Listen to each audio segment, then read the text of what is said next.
I'm here. I'm Ellen Gormley. Hello, welcome. See if anybody's available this morning on Sunday morning. So I'm sorry if I'm catching you all away at services or your Sunday morning brunch and activities. We're going to go to services later tonight, so I didn't think of the fact that probably most people would be occupied with other things this morning, but I thought I'd take advantage of the opportunity to spend a little time with you. We are just home from vacation yesterday, so we are back in the swing of things. So I hope you guys enjoyed the videos that I posted while we were away.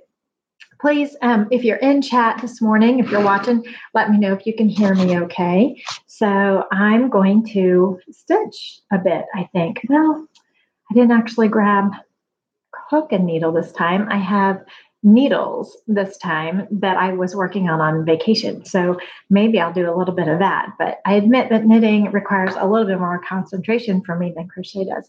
Good morning, Donna. Welcome. How are you? I hope you're doing well.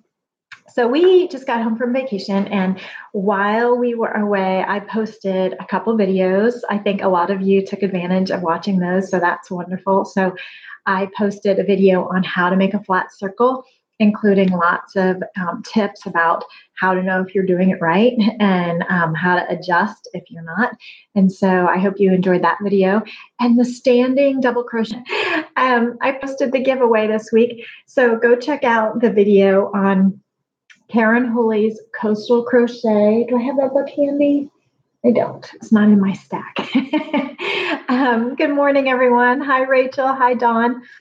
So the giveaway Wednesday went live with Karen Hooley's book, Coastal Crochet. So hopefully you guys will enter that by subscribing, of course, to the channel and liking that video and leaving a comment in that video. And a winner will randomly be pulled from all the entries, and hopefully you guys will get lucky. If not, she does have that book available on her site, KarenHooley.com, and you can get a signed copy from her. And that signed hard copy comes with a free digital Ravelry download. So if you buy the hard copy, you automatically get the digital copy as well. But the giveaway is just the digital copy because then we can send it anywhere in the world. And I think that's fun for our international giveaway.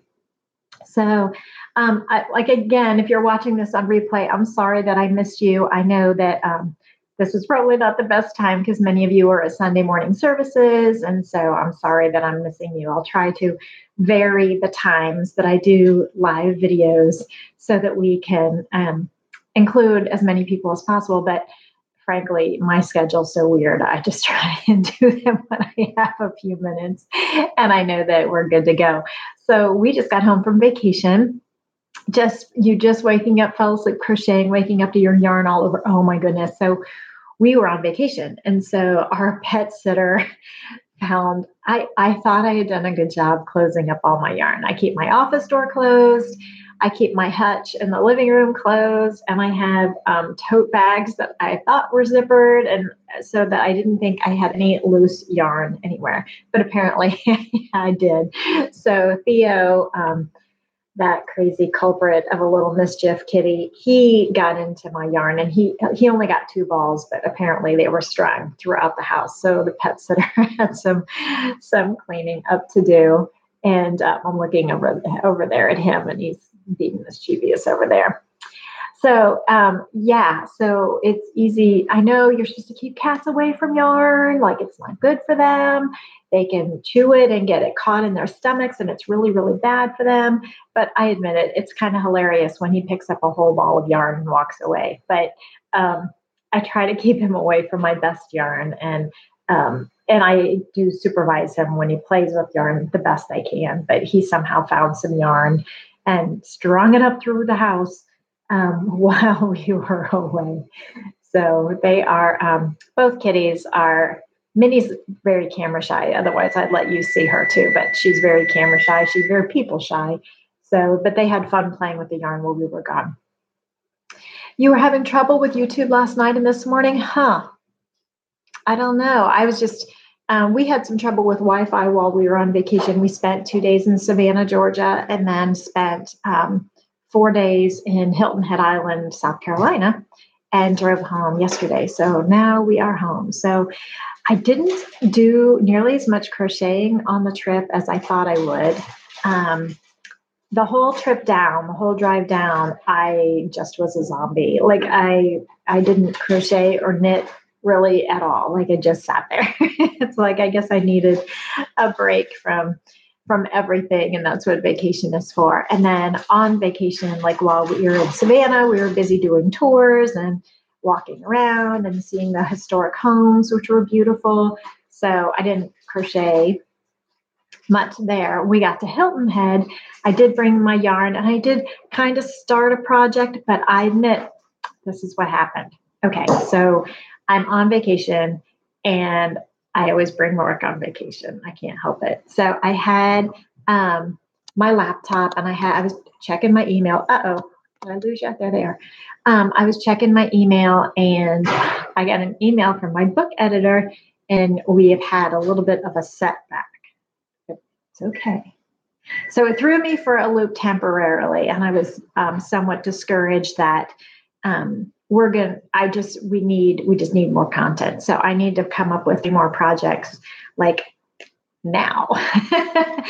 And so I was like, so I have to come up with 3 more projects, and that was frustrating to me because I thought I was done. Like I was on vacation, like put it away, done. But no, 3 more projects. So I'm on vacation. I only have a little bit of yarn with me. I did have one project that I'm working on that was an extension of the book. It was like a bonus project for the book that I'm planning to teach in France. So if you're interested in going to the France trip, I have the project, and I ended up crocheting that like a madwoman the entire 10-hour drive home. And I actually finished it except for the weaving in at the ends. So I have the project, most of the projects of the book done, but I got discouraged, I admit, when I got that email that I needed 3 more projects, that I thought I was done and I didn't have much yarn with me. And I'm like, it will just have to wait till after vacation. So let's see, how fun. Your friend was there not too long ago. She had her 90th birthday. Really? Oh, that's neat. 90th birthday. So I didn't crochet much on the trip because I was kind of muddling around in my head what I was going to do for the remaining 3 projects. And I know I didn't have the yarn with me to like really make a good start. The bonus project that I was working on, for various reasons, I can't put it in the book, but it's goes along with the theme of the book. So I'm going to teach it in France. So that it will be an exclusive pattern that I'll teach in France that is a companion to the book. So I kind of got discouraged a little bit, and I said, heck with it. I can't do anything right now while I'm on vacation. So I didn't crochet much. So I did some reading. I was reading The Color Purple because I had seen the movie, obviously, years ago, but Mara had read the book for school last year, and she said how great it was. So I picked it up again just to have a book to read. So I was reading that, and I did do a little bit of knitting, but then the whole 10-hour ride home, I did nothing but work on the bonus project. So that one is done. So I did do 10 hours worth of crochet, which is still a lot, but it didn't seem like very much because I did it all in one sitting and not spread out throughout the week. So let's see. So the yarn knitting that I was doing, though, I think I'm going to turn this into a video for you guys. It's a beginner lace pattern.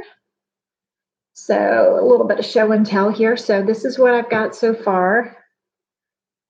Can you see that? So yarn overs and knit 2 togethers and then purls on the next row. So it's very, very easy introduction to knitted lace. And I think I'm going to teach this. Good morning, Ruthie. I think I'm going to teach this in a video soon because I think it's a good next step in what I'm teaching you in the knit playlist. Of course, my channel is going to be always like 95% crochet, but I know a few of you want to learn to knit. And so learning to knit for crocheters is kind of what I'm into.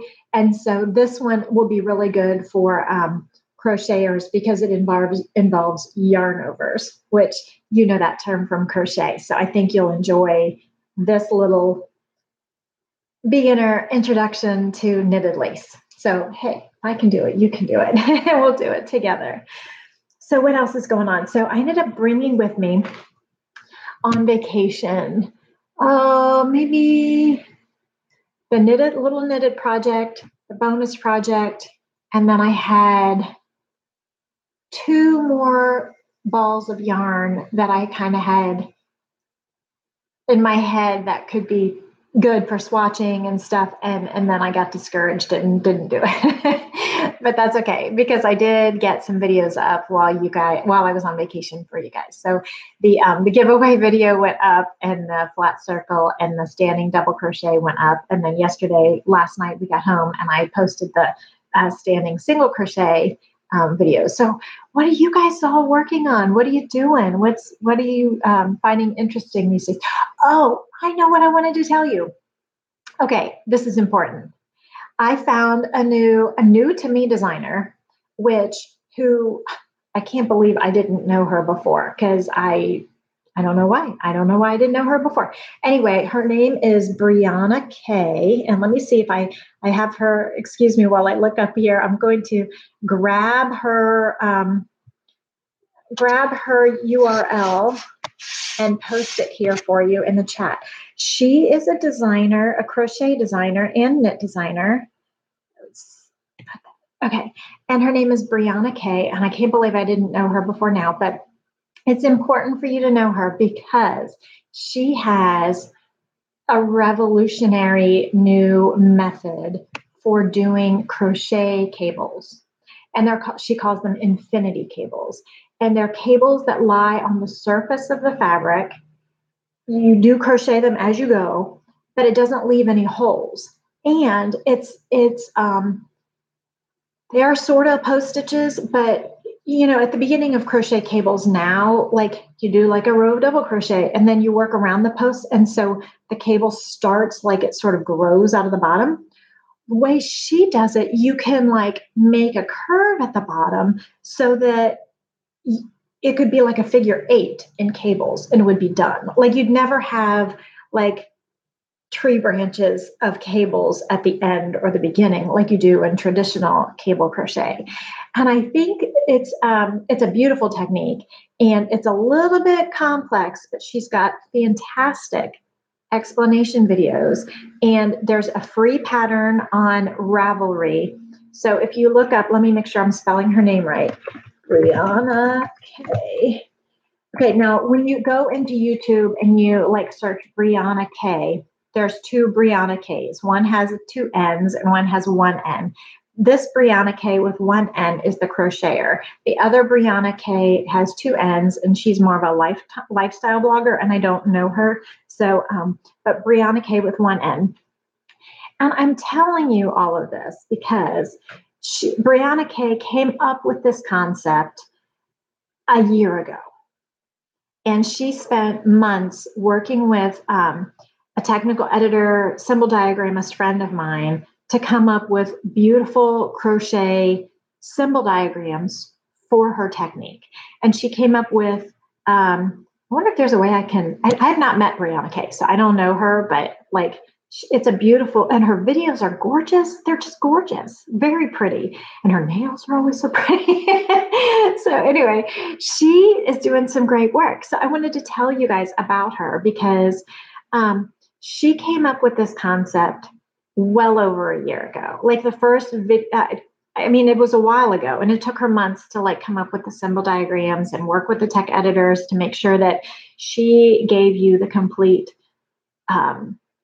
full project, full comprehensive concept. And it's important now other designers are starting to find this technique and they're starting to use it. And there might be 1 or 2 of them who are starting to claim that they came up with this concept. And they may have come up with a similar concept. Well, let me see, how do I say this? They might be using different words to describe the concept that Brianna Kay came up with. But I'd like to tell you that Brianna Kay came up with the concept. And if other designers are now jumping on the bandwagon, changing the words, and perhaps calling it brand new, and that it's their technique.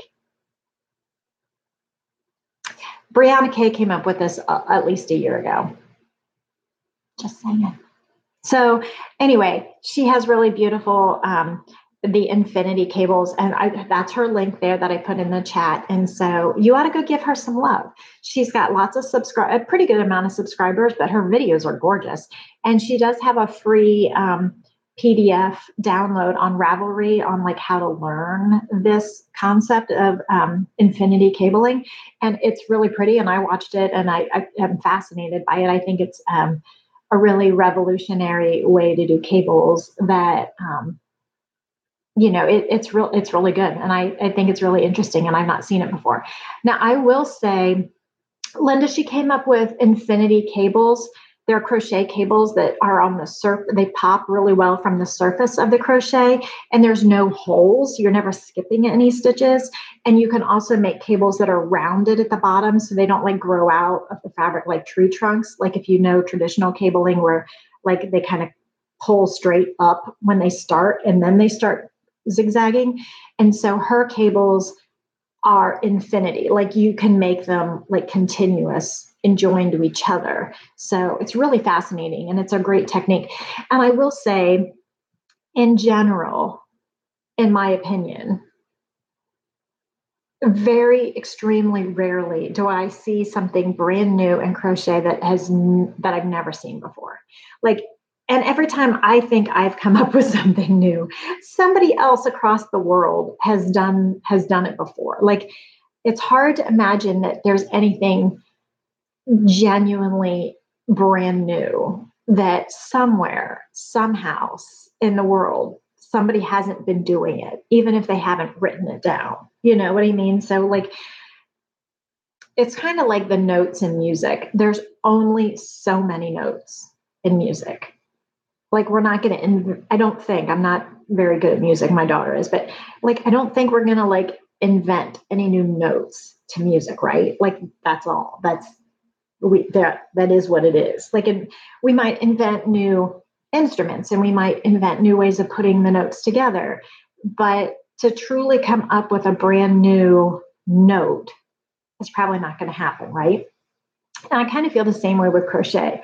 Like the granny square has been done everywhere, and there's so many different things in crochet that just because we have not learned it doesn't mean that somebody else hasn't already learned it somewhere else. Like, so the standing double crochet that I taught you guys, that's not new. I didn't invent that. Like I learned it somewhere. I don't remember where I learned it, but I learned it somewhere. I didn't invent it. And I don't know that there's anything truly left to invent, except occasionally there's a technique that people come up with that I've never seen before and that I'm not seeing published anywhere. Now, this Brianna Kay's infinity cables might be one of those things where she has found a new method to do something that nobody else has come up with yet before. And she came up with this, like I said, about a year ago. And so other designers now are starting to learn about it, and they may not be disclosing that they didn't invent it. Just saying. I will publicly say now that I have never invented a method or a technique that I don't think somewhere somebody else in the world couldn't have figured out. I don't think I have. Like, every time I design a new project, that is all unique, and I put it together in a way that came from my creativity. So I don't think anybody's ever come up with the exact same way that I came up with the sweet cowl that I gave away, as the free pattern of the week on Thursday. Like, I don't think anybody's ever come up with that exact combination of stitches. So when I come up with a pattern and I've developed it myself, I'm 95% sure, 99% sure that like, nobody else has come up with it. But I can't like go through and search absolutely everything in the scope of the world and know for sure that nobody else has come up with the exact same thing. You know what I mean? So the point is that it's extremely rare for somebody to come up with something so unique that perhaps it's never been done before. And I think it's possible that Brianna Kay has come up with a method of doing these infinity cables in such a way that nobody else has published it before. And she's written terminology for it and created charts for it. And so henceforth, if anybody comes up with a pattern that has new method, that they claim as their own, I'm a little bit more suspicious of that right now because I know that she came up with it a year ago. So anyway, are you following me? Does that make sense? I just think crochet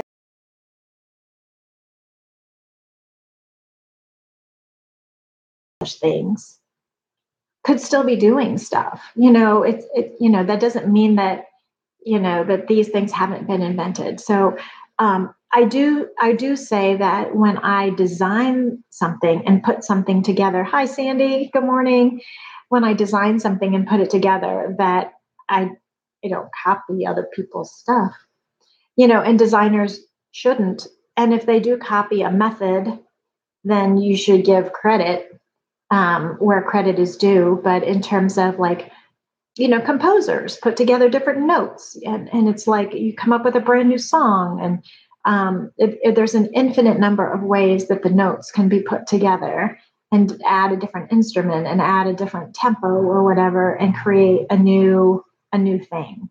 So that's what we do with crochet design. It's like I take all the same notes, which are the stitches, and I add in a different yarn or a different shape or a different item and add different gauge. And that's where you create a unique project that has never been done before. Anyway, so do you guys like crochet cables? Dawn is working on an English paper piecing project. Interesting. Bye, Donna. Are you leaving? Have a great day. So Moose Gal wants to learn. You want to learn crochet. Where do you begin? Well, I have extreme beginner videos, Moose Gal, on my what's it called? Micro lessons playlist. My micro lessons playlist. So it's everything with how to make a slip knot and how to chain and how to single crochet, like at the very, very beginning. I also have on anniescatalog.com, you can get through, let me see if I can find the link for you. I have a video, online video at Annie's that is Learn to Crochet. But I think I said this before, but the contract for that one has run out. So it's a full online class. You can get to it at anniescatalog.com. You can get to it from my website, ellengormley.com, and click on the videos tab. And all those videos will take you directly there. So ellengormley.com, I guess I should put it in here. Anyway, it's a class that is for beginner crochet, and it teaches how many projects? Four projects. If you're a right-hander, my class is excellent for you. Also, if you're a left-hander, I think Kathy Lashley has a class on Annie's that's for lefties, but I've not watched the class, so I assume it's good, but I don't have first-hand experience with it. So my recommendation, if you're a brand new crocheter, is watch all of my free micro lessons in my micro lessons playlist. And if you're a lefty, let me know, and I'll work on making some of those videos left-handed. After I made most of those micro lesson videos, I learned how to flip the videos in editing so that the lefties get their perspective. So if you're a lefty and need me to make some of those micro lesson videos in left hand, let me know. So go to the micro lessons playlist, watch all of those, and then message me if you are having questions, and we can work it out. And then you can go to special stitches and start to learn some of those stitches. And play, play, play. If you're going to learn, play with crochet all the time. I would recommend doing 5 or 10-minute lessons and then quitting before you get too frustrated. You know, no, don't like sit down and say, okay, I'm going to learn crochet today, and you spend like 3 hours like trying to binge learn crochet. I just want you to watch your frustration level, because I don't want you to like get so frustrated that you put it down and never come back. Also, I suggest when people learn crochet that you keep the bar kind of low. So, bye, Ruthie. Have a great day. That you keep the bar kind of low. Like, don't assume when you first sit down to crochet that you're going to make a queen size blanket for your grandma. Like, let's start slower than that. Let's start with like a coaster or a scarf or something smaller that you'll actually finish, because you will see your progress so quickly that the beginning of your project will be kind of wonky. And as you get going, you'll get better and better. And so keep it small so that you can fasten off and go on to the next one, and keep going and see how much your progress is making. So what yarn and hook size do you use to practice with? That's a great question, News Gal. What do you guys think? Do you guys, any of you teach in the chat room right now? Oh, by the way, since you're all in chat, if everybody could drop a like on the video, I'd appreciate it. I'd appreciate why you're here. I really like worsted weight acrylic yarn and a letter I hook for your first projects in crochet.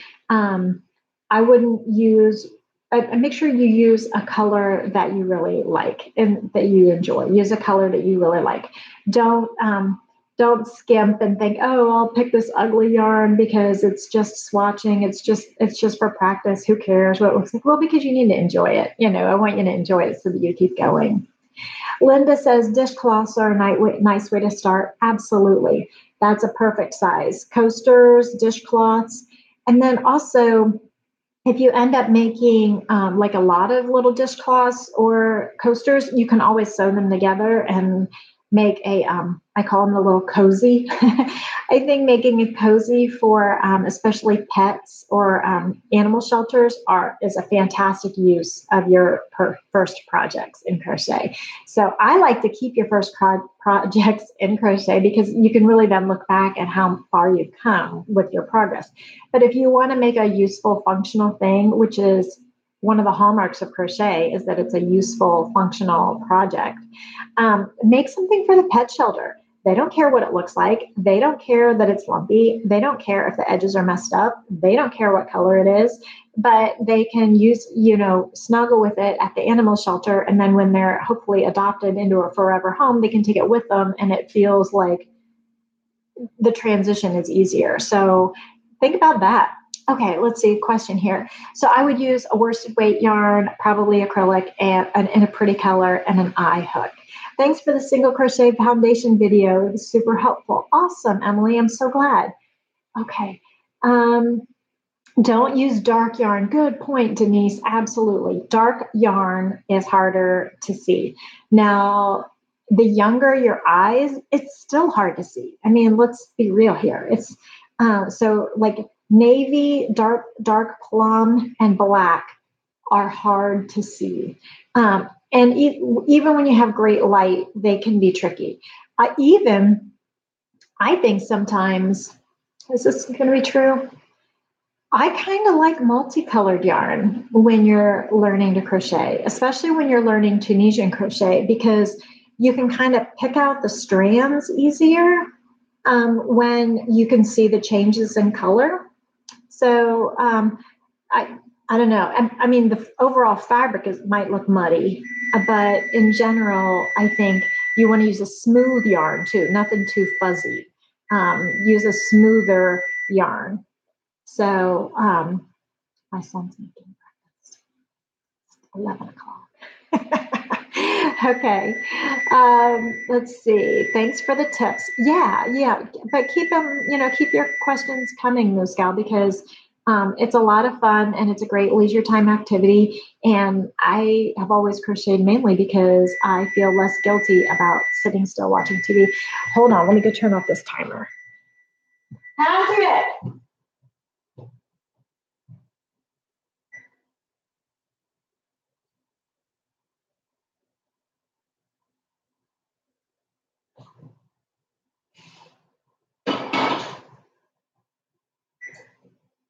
Patrick. So he puts breakfast in the oven and then leaves. I don't even know where he is. It's like beeping. I'm like, Patrick. Oh my goodness. Let me text him. I know he'll be looking at his phone to tell him his breakfast is ready. Okay. Okay. I just took it out of the oven. All right. I'm still on live chat. Okay. Okay. Don't give up. That's a good one, Linda. Absolutely. Do you always live stream on Sunday? Nope. Hi, Christina. It's nice to meet you. No, I completely, sorry, I lost my train of thought because I read Paula's question. Did I break my watch? No. I'm playing with a hairband. No, I didn't break my watch. Anyway, no, I don't do live streams only on Sunday. I kind of randomly do them when I find the time. I try to do them during the week. The kids will be going back to school on Wednesday. So I do have videos planned for Wednesday, Thursday, and Friday for you all, including the new free crochet pattern of the week on Thursday. What do you guys think of that? So I will try and do more live streams. It's my hope to do live streams on Monday or a Tuesday. And I haven't picked a time that I'm like available regularly yet. So now I just do them when I find like 30 minutes here or 30 minutes there. So I thought, I haven't seen you guys all week since I've been on vacation. I haven't done a live stream, so I thought I'd do it today. Oh, it sounded like I dropped something. No, I had to just get up and go turn off the oven. So I didn't drop anything. Okay, you know me from the PBS show. Oh, that's cool. Thank you. So those of you who may not know, I was on Knit and Crochet Now TV show on PBS. I think it's the Create channel for most places. And I was on that from season 3 through season 8. And they just filmed season 9 without me. They have a couple new people on and it seems like every year they kind of pull people out and add new people in, new hosts and new whatever. It stayed kind of steady there for a few years, but then it's completely different now. There's nobody remaining. Yeah, there's nobody on the crew now who was there in season 3, 4, and 5 at the beginning. So seasons 1 and 2, Cassie DePaiva was the host of the show. I don't know if you know her. I think she was on like General Hospital. I don't know which channel she was on. She was a soap opera actor, and she was the host of the show. And then Brett Vera was the host of the show for seasons, 3, 4, 5, 6. And then Deborah Norville, I think, was the host of the show for season 7. And Connie Ellison and Lena Skavagerson were the hosts of the show for season 8. And now they're on season 9. So, hey, if you miss me on the show, tell them. Not because they'll bring me back, but because they should know that you guys miss me. So, but thank you very much. So, hi, Stormy Snow. Hello. Welcome. So anyway, the show, I was on seasons 3 through 8. And they often run reruns. So if you ever see, at this point now, I think new episodes of season 8 might be still airing in some markets. It was in like 85% of the United States. It was airing. So if you still see episodes with me on them, it's either brand new episodes of season 8 that are still airing. I'm not sure. I think season 9 that I'm not on. I think those they're putting on Annie's. I don't think I don't know if they're going to be on PBS. I'm no longer in the loop. So I think you can find, Cassie DePaiva was on One Life to Live. Not sure if she still is. You don't watch the soaps anymore. Okay. But I know she was famous from being a soap opera actor, and she was a crocheter too. Although, can I tell you a funny story? So when Cassie was the host of the show, it was either season 1 or season 2 because I was not on the show yet, but they featured a blanket of mine. So I had designed a blanket. It was a snowflake blanket, and it was on the cover of Crochet Today magazine back in, I don't even know what year, years ago, 2007 or so.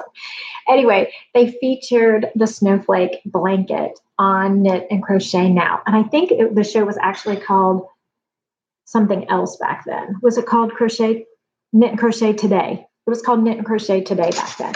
And they featured the blanket. And so Cassie's out there and she's like, the host of the show, and she's got my blanket and she's like, oh, look at this lovely blanket. And she flipped it over. Now, most of my blankets are, they have a right side and a wrong side, but it's not really like terribly obvious. But this particular blanket was a solid field of double crochets in blue, like a medium blue, sky blue. And then it had white fuzzy motifs that were hexagons that then were appliqued on in random places to look like snow falling. And that was the blanket. And so because there were 2 different yarns, and this is what the editor of the magazine, Brett Barrett, at the time had asked me, like she said, hey, I need a blanket that is like snow. I'm like, okay. And that's what I came up with. So she gave me the fuzzy yarn and the blue yarn. So normally the wrong side of a crochet blanket is fine. It's like not embarrassing. But this one, I had appliqued the white on top of the blue. And then because I had appliqued it, like there were lots of ends, so I had to weave them in on the back side of the blanket, which I did. But there were hundreds of white fuzzy ends to weave in on the back of the blue. Okay, so on the back side, you could see where I had woven in the ends. I had to put them somewhere. So anyway, on the TV show, she's got this blanket all laid out, and she's like, "Oh, look at this blanket!" And she did it. She absolutely did it. She said, "Oh, I wonder if it's as pretty on the back side as the right side." And I'm like screaming at the TV, no, don't tell her, don't do it. She flipped over the blanket and showed the camera and all of my ends that were woven in. Luckily, they weren't dangling, but they were woven in, and you could see where they were woven in. And she said, and I quote, because she had said, "Oh, let's look and see if this blanket is as pretty on the wrong side as it is on the right side." And she said, and I quote, "Oh, not so much." I was like, oh my gosh, this is horrible. So that was my debut on Knit and Crochet Today before I joined the cast. And it was then Knit and Crochet Now. And I was on seasons, I think I was interviewed maybe as a guest artist. I was interviewed, I think, in season 2. And then I became a cast member in seasons 3 through 8. Anyway, so if you know me from Knit and Crochet Now, thank you. Hi. Okay. How do you know which side is the right and the wrong side? So most of the time, a project will tell you, like, it'll have a little RS for right side on that row. So if you're making a blanket and it says row 1, parentheses, RS, right side, and then the instruction, that means that you looking at row 1 while you're working it, that is the right side of the project. So you can arbitrarily choose which side is the right side and the wrong side. Also, if you're in turned rows, you work one row and you turn it and flip it over and go back, then there is an equal number of rows that are on the right side as wrong side, so it really doesn't matter. If you're making a garment, like a sweater or a tank top, like you can tell the right side from the wrong side by the stitching, just like you can in a purchased item. So the right side of a tank top or sweater or a crocheted item that you wear, the right side is the side you show the world. So this is the right side of my tank top. The wrong side is the side that sits against your skin, and that's also called the private side. So the right side is the public side, and the wrong side is the private side. And you, if you're doing turned rows, it's equal. And then, yeah, you can always sew a tag on the wrong side. Absolutely. So, but when you're working, I'll often take a stitch marker, and if it says, row 2 is the right side, then I'll put a stitch marker in row 2 and lock it and leave it there. And then the entire time I'm working, I know that the side that has the marker on it, hanging off of it, is the right side. If you're working in rounds or motifs or things like granny squares, if you don't turn, and most of the time with my motifs, I like to work all of the rounds on the right side, meaning I don't turn, but they're all continually just worked on the surface. You can tell the difference because it's hard to describe. The right side is generally more textured and the wrong side is kind of flatter if you don't turn and you work everything on the right side. Post stitches, the right side is the relief side, the raised side, the textured side is the right side. Let's see. If you're working in rows, okay, let me see if I can, this is tricky to explain. If you're working in rows and you are a right-handed crocheter, the right side is the side where the tail from your slip knot is on the bottom left corner. So that's the right side. So I'll say that again. So if you are a right-handed crocheter and you're working in rows, the right side of the fabric, when you're looking at it, the tail from the slip knot from the very beginning will be on the left. Conversely, if you're a left-handed crocheter and you're working in rows, the right side of the fabric is when the tail from your slip knot on the very first stitch is on the right. Got it? So I hope that helps. Okay, so you use the tail of the yarn to tell me which side is the right side. Absolutely. That's what I was trying to describe. Yeah, that's what I was trying to describe to you. But it's different if you're a lefty than if you're a righty. So I hope, Christina Muscal, that helps you understand. You can get to the point where you can just look at it and you can see that there's a slight quality difference in terms of like one is a little bit more textured and one is a little bit less. Anyway, so, and it helps you in knitting too. Good point, Emily. Thank you. Yeah, absolutely. So let's see. What else do I need to tell you today?